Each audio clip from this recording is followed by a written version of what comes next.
video from HC Labels to show you how to change the image drum in your OKI Pro 1050 machine.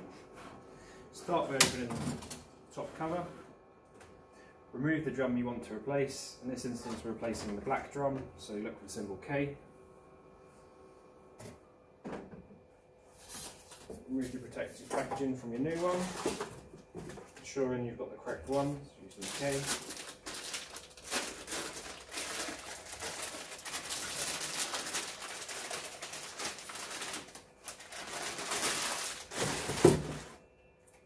Open the bag, remove the silica,